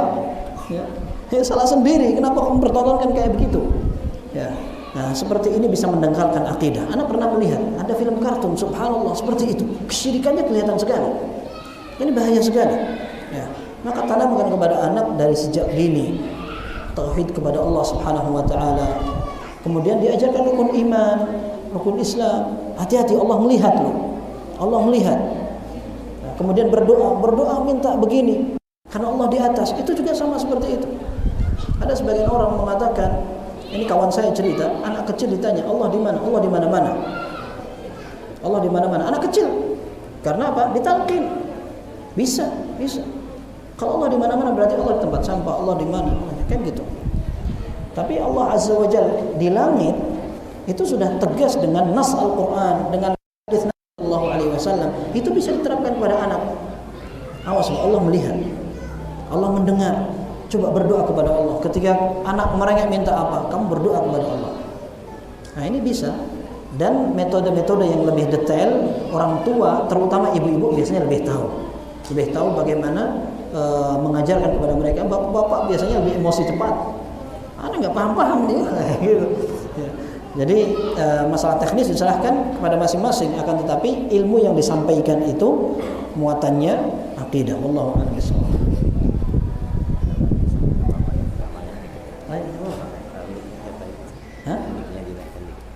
Oke. Ini turun sendiri. Bagaimana hukum fikih sholat rawatib saat safar? Ya, kalau seandainya seseorang sedang mengqashar sholat, maka sebagian sahabat mengatakan lau tanaffaltu la atmamtu. Ibnu Umar radhiyallahu anhu kalau tidak salah, beliau mengatakan seandainya aku akan melaksanakan sholat sunnah, mending sholat fardunya tidak aku qashar, tapi aku lakukan sempurna gitu. Nah, ini menurut sebagian ulama, seorang tidak dianjurkan untuk sholat sunnah. Kalau dia safar, kemudian dia melaksanakan sholat juga dengan qashar.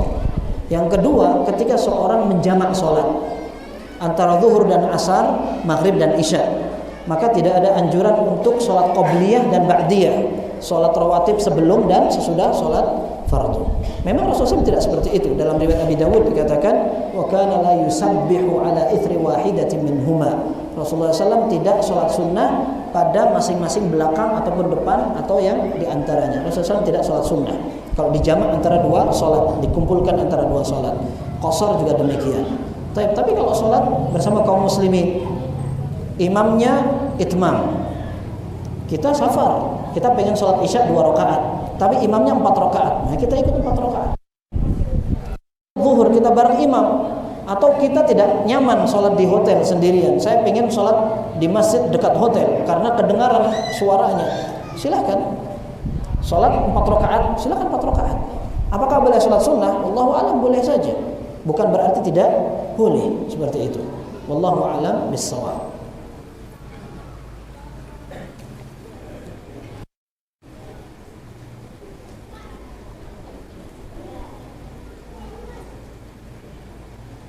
Nah, waktu sholat subuh sebagian kaum muslimin menyangka bahwa waktu subuh untuk yang dilakukan pada saat ini salah, belum masuk waktu, sehingga dia sampai tidak sholat di masjid, dia hanya sholat di rumah karena dia anggap masjid-masjid kaum muslimin terlalu cepat sholatnya, sehingga dia sholat di rumah.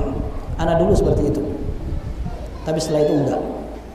Anak tanyakan yang salah seorang syekh di Masjid Nabawi, dan beliau adalah penguji tesis anak, dan anak tanyakan, syekh, tempat kami menganggap bahwa sholat subuh tidak atau belum masuk waktu, alias masih gelap sekali, sehingga mereka mengakhirkan sekali, dan mereka anggap bahwa kaum muslimin sholat sebelum waktunya.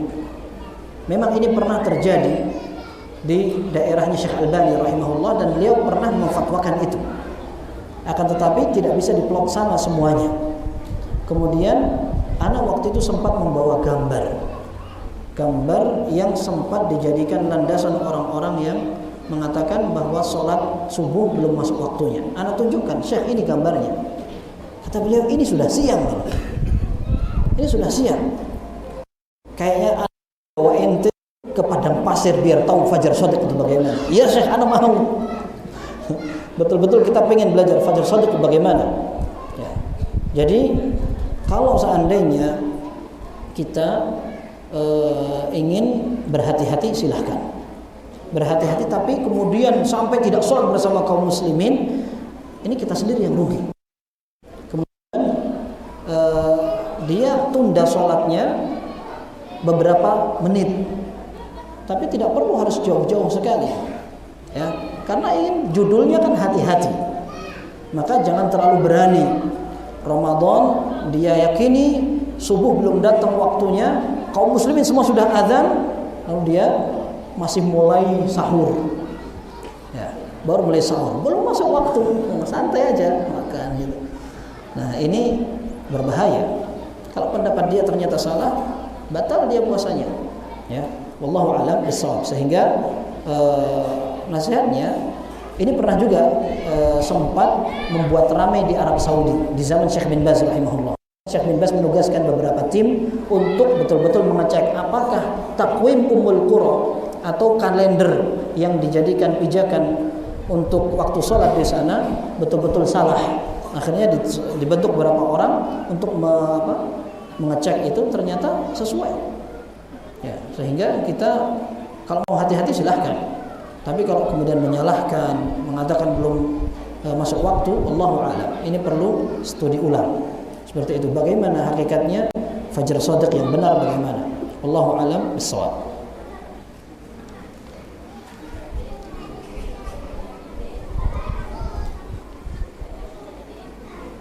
Tayyib, bagaimana orang yang mati terbakar, hancur, kemudian dimakan hewan, bagaimana adab kuburnya? Ini urusan akhirat. Antum pernah mendengar hadis seorang yang diceritakan oleh Nabi sallallahu alaihi wasallam, dia banyak melakukan maksiat. Dalam Sahih Bukhari. Kemudian dia pesan kepada anak-anaknya, kalau aku mati, bakar. Kemudian abunya ditebarkan pada waktu bertiupnya angin kencang. Dia sangka bahwa Allah tidak mampu untuk menghidupkan dia kembali. Pada hari kiamat dikumpulkan. Kemudian ditanya oleh Allah Subhanahu wa taala, apa yang membuat engkau melakukan itu? Khasyatuka. Aku takut kepada engkau. Tapi caranya salah. Akan tapi Allah ampuni dia. Allah ampuni dia. Tapi bukan itu yang kita bahas. Yang kita bahas adalah Allah mampu untuk melakukan prosesi perjalanan dia setelah mati. Ya. Kita bayangkan mungkin hilang sudah badannya, apa tidak dikubur aman dari adab kubur? Tidak. Allah Azza wa Jalla pada hari kiamat akan mengumpulkan semua itu. Allah yang tahu di mana tempatnya. Sekarang kita nggak ngerti di mana jasadnya. Allah tahu di mana semuanya. Dan akan dikumpulkan semuanya. Sehingga adab kubur atau nikmat kubur akan tetap berjalan lancar tanpa hambatan. Allahu a'lam.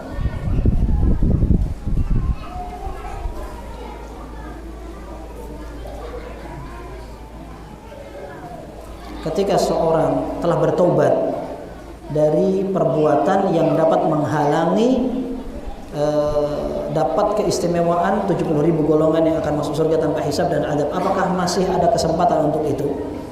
Ya. Seorang beramal sebaik-baiknya dan rahmat Allah maha luas. Ya. Tidak perlu dipusingkan. Aduh, ana pernah ruqyah, ana minta ruqyah. Sekarang bagaimana? Tidak apa-apa kalau memang antum dibutuhkan.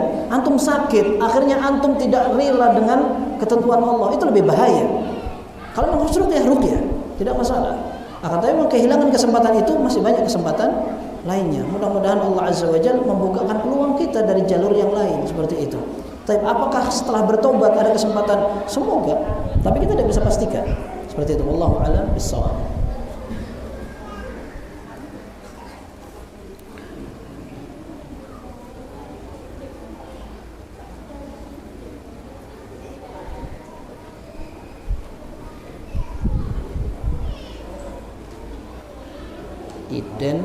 Identiknya atau identik ya, ini bacanya gimana? Bayi orang yang dianggap asing di akhir zaman. Ini bacanya gimana?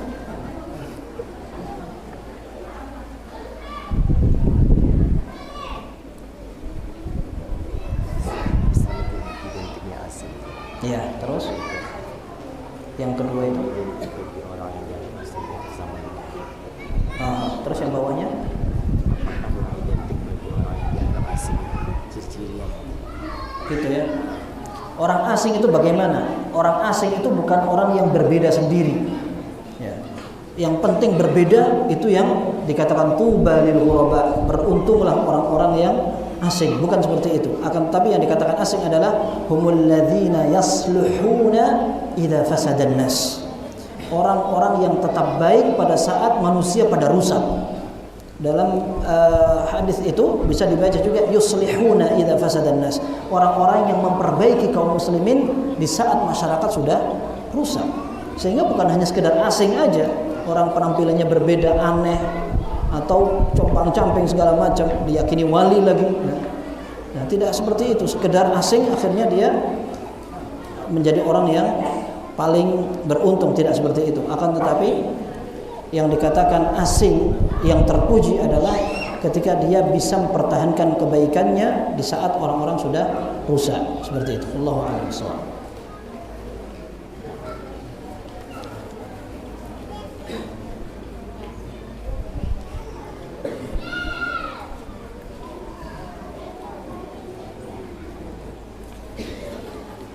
Orang-orang yang tidak meyakini Allah di atas arsy, apakah tauhidnya masih sempurna?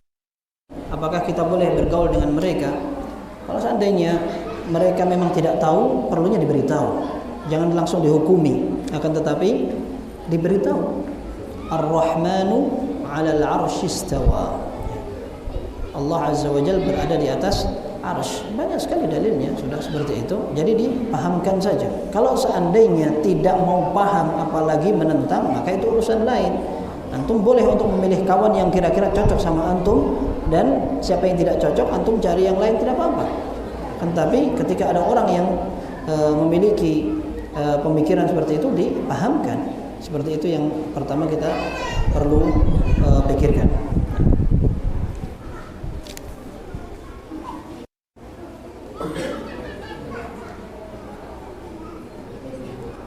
Gimana pandangan Islam tentang seseorang yang mengatakan bahwa belajar tauhid terus menerus, belajarnya nggak bakal selesai?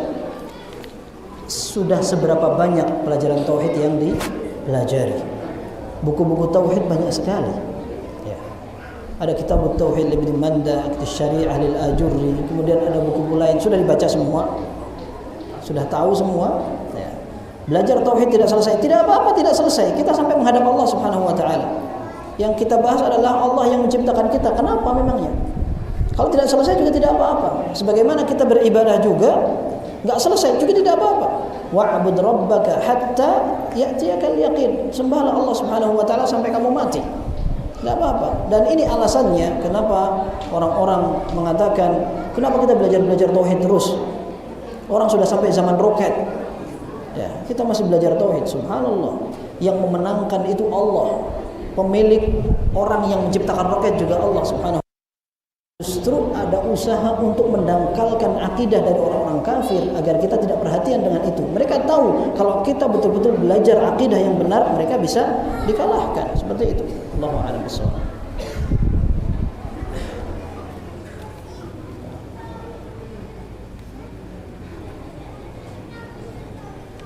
Ya, kalau ada orang mengatakan kita tidak yang sunnah dia aja, ya ini tidak perlu digubris. Kalau memang seandainya sudah diskusi, kalau seandainya diskusi kemudian tidak ketemu, padahal dalilnya sudah disampaikan, atau tidak bisa diskusinya, sudah tidak usah digubris. Katakan ente tidak sunnah, yang sunnah anda aja, urusan dia. Ya, tidak perlu diselesaikan. Ya, biar nanti Allah Azza wa Jalla akan memberikan hidayah kalau memang orang itu tidak bisa menerima orang lain.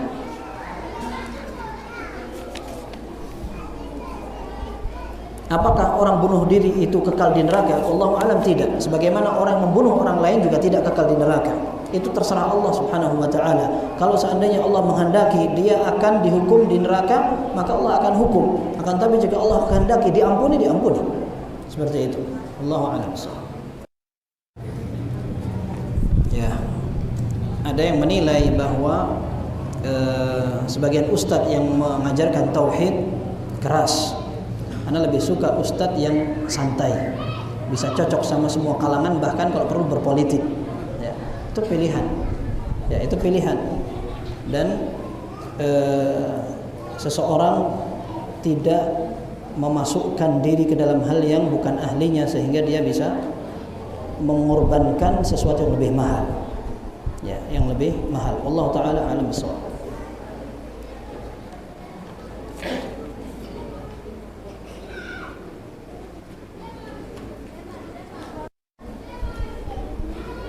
Taib, cara mengatasi futur, lemahnya iman atau iman sedang dangkal. Iya, ini merupakan sebuah sunnatullah.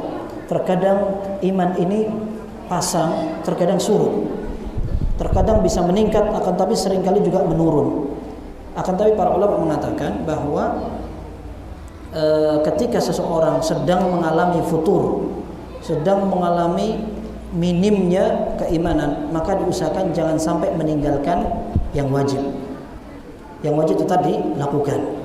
Yang sunnah tidak apa-apa, akan tapi yang wajib jangan sampai ditinggalkan. Kemudian bagaimana caranya agar kita bisa kembali semangat lagi dalam beribadah kepada Allah?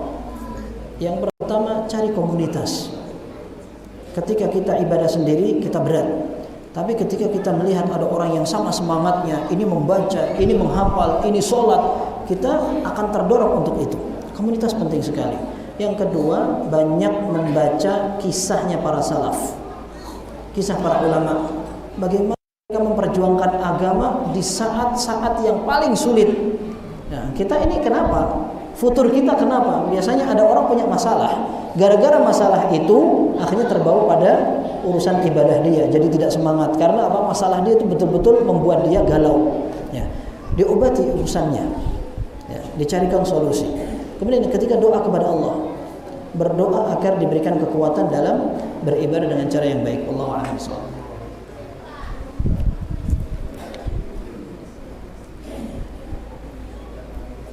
Mana yang lebih rajih, boleh menggerakkan jari dalam sholat atau tidak? Allahu a'lam. Yang narajihkan dua-duanya boleh. Dua-duanya boleh. Sekalipun sebagian ulama mengatakan bahwa tambahan summa yuharrikuha, menggerak-gerakkan tangan seperti ini, tambahannya tidak sahih sehingga mereka menganggap lemah. Sedangkan para ulama yang mensahihkan itu, mereka menganggap tambahannya sahih dan dianjurkan juga orang untuk menggerakkan itu. Intinya ketika ada dalilnya, maka tidak apa-apa seorang berbeda dalam melaksanakan tata cara sholat. Wallahu a'lam.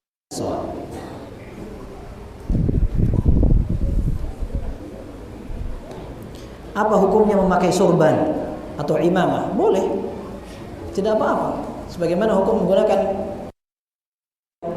songkok, ya, sama, dua-duanya boleh, dan itu bisa menjadi sebuah ibadah karena kesempurnaan seorang dalam menggunakan pakaian dalam sholat bisa lengkap dan sempurna. Khudhu zinatakum inda kulli masjid. Ya, ambillah perhiasan kalian atau pakaian kalian pada saat setiap kalian akan melaksanakan sholat. Dan para ulama mengatakan semuanya bisa menyempurnakan, terutama tutup kepala bisa menjadi sesuatu yang mengurangi kewibawaan seseorang pada derajat tertentu. Ya, bahkan Anda pernah mendengar ulama ahli hadis, mereka tidak ingin membuka tutup kepalanya, sekalipun dalam kondisi apapun, keluar menutup kepalanya seperti itu.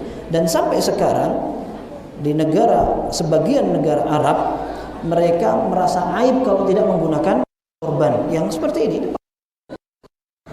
Dan itu merupakan adat yang seandainya dilakukan tidak apa-apa. Ingin sempurna ketika sholat tidak apa-apa, seperti itu. Tapi kalau dikatakan itu paling sunnah, nah ini beda lagi urusannya. Ya. Kita pakai sarung, oh ini yang paling sunnah daripada yang pakai jubah misalkan, atau yang pakai baju sampai dengkul. Nah ini tidak lebih sunnah dari sarungan, kan Rasulullah SAW pakai sarung. Nah apakah sarung Nabi SAW seperti sarung kita? Nah, tidak mesti. Nah, maka yang penting ketika seorang menggunakan pakaian itu, para ulama sering menasihatkan pakaian itu disesuaikan dengan pakaian orang sekitar. Rasulullah SAW bahkan ketika menyisir rambutnya, terkadang beliau pernah Rasulullah SAW pernah mengikuti kebiasaan ahlul kitab. Ya. Setelah itu beliau tidak ingin sama dengan mereka. Artinya Rasulullah SAW mempertimbangkan kebiasaan masyarakat pada saat itu dalam menggunakan pakaian, dalam menyisir rambutnya. Nah, selama tidak bertentangan dengan syariat. Orang sekarang lagi orang pakai pakaian ketat, ya, jangan diikuti. Memalukan, ya, apalagi perempuan. Nauzubillah. Ya, kalau pakaian ketat dipakai di dalam untuk suaminya tidak apa-apa, tapi kalau di luar gimana? Ya, tidak boleh diikuti sekalipun itu adalah adat. Wallahu a'lam bishawab.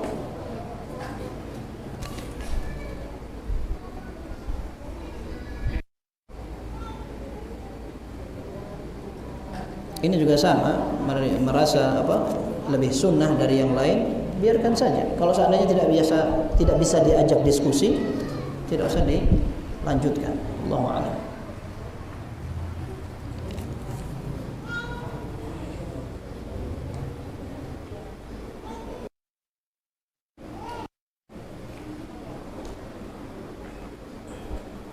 Jika ada seorang dai mengadakan kajian rutin di malam Ramadan, tidak masalah. Mau malam Ramadan, mau pagi Ramadan, mau siang Ramadan, tidak apa-apa. Apa urusannya? Ya. Tapi yang sering dibicarakan oleh para ulama adalah salat tarawih. Salat tarawih dikasih pengajian atau kultum. Ya. Ini Rasulullah SAW tidak pernah mencontohkan seperti itu. Nah, sebagian orang mengatakan ini kesempatan untuk memberikan nasihat, tausiah kepada jamaah. Mumpung mereka kumpul dikasih nasihat. Nah, akan tapi kalau kita ingin hati-hati, Rasulullah SAW juga tidak melakukan itu. Nah, kalau ada pengajian kan bisa aja dilakukan. Setelah tarawih kita pengajian, yang mau datang pengajian silahkan, yang tidak ya nggak apa-apa. Seperti itu. Daripada sholat tarawih kita putus dengan kajian yang Rasulullah SAW tidak pernah melakukan seperti itu. Wallahu a'lam bishawab.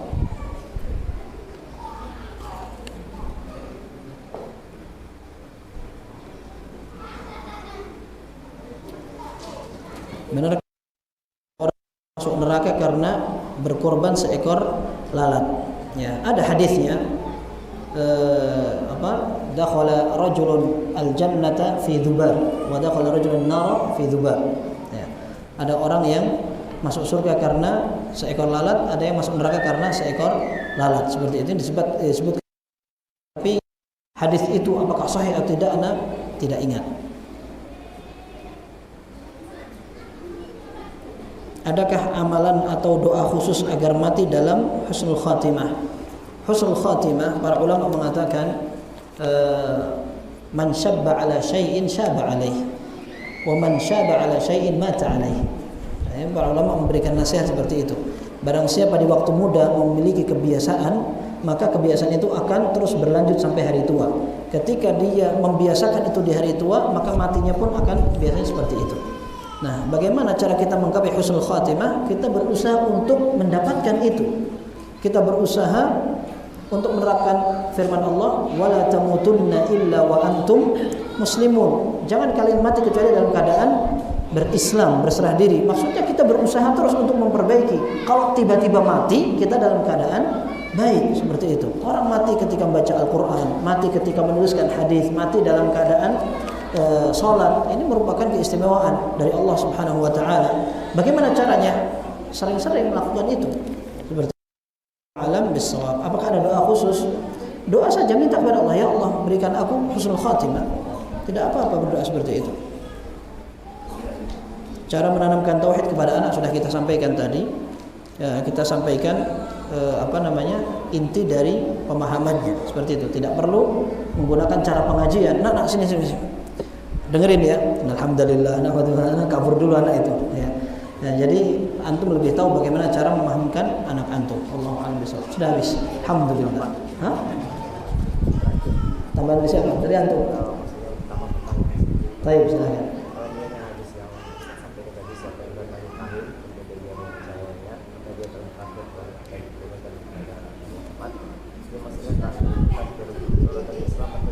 Iya. Man ata kahinan aw arrafan fasaddaqahu bima yaqul faqad kafara bima unzila ala Muhammad. Orang yang mendatangi sallallahu alaihi wasallam, orang yang mendatangi dukun, kemudian dia membenarkan perkataan dukun, dia akan kufur kepada apa yang diturunkan kepada Muhammad sallallahu alaihi wasallam. Para ulama mengatakan orang ini tidak langsung kafir kemudian musyrik, akan tapi dia melakukan tindakan yang biasa dilakukan oleh orang-orang yang kafir, seperti itu. Wallahu a'lam. Jadi ketika ada dalil yang mengatakan laisa minna, tidak termasuk dari golongan kami, itu tidak berarti dia langsung kafir, akan tetapi dia telah memilih jalan yang bukan merupakan jalan Nabi sallallahu alaihi wasallam, seperti itu. Wallahu a'lam bissawab. Kalau salah Anda saya merujuk. Nah. Baik, ini yang dapat kita sampaikan, semoga bermanfaat. Kurang lebihnya mohon maaf. Semoga apa yang kita pelajari bisa kita jadikan modal menghadap Allah Subhanahu wa taala, dan semoga tidak ada yang sia-sia pada ilmu dan umur kita. Wallahu tabaraka wa taala a'la wa a'lam. Sallallahu wasallam baraka nabiyina Muhammad wa ala alihi wa sahbihi ajma'in. Subhanakallahumma wa bihamdika asyhadu an la ilaha illa anta astaghfiruka wa atubu ilaik. Walhamdulillahirabbil alamin.